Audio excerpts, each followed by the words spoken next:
Total na 115 motorista ang nasampulan sa pigkondusir na one-time big-time checkpoint operation sa Naga City hapon kaining Hunyo 27.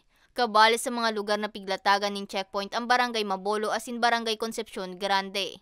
Sa nasambit na mahiwasang operasyon, 89 ang naisyuhan ng citation tickets, 26 man na motorista ang naisyuhan ng temporary operators permits, 2 man na motorista ang inimbargo ang plaka, asin 2 man ang na-impound na motorsiklo.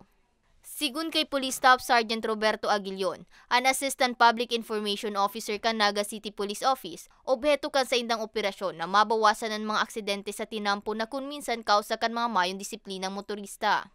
Ito po kaya masabi parang may nagki-criticize nga ni na while daw weekly ginigibo, dakol pa din huli. Kasi ma'am, dakol pa din nagsusunod. So kung data po ni-implement, padagos-dagos lang sindang nagbabiolate kang traffic rules and regulations.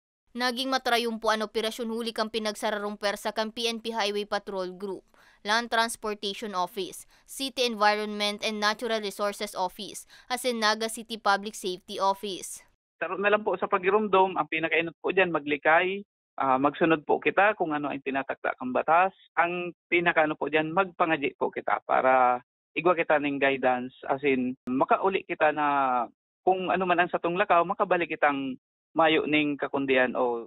Para sa mga baretang Tatak Bicol, May Arango.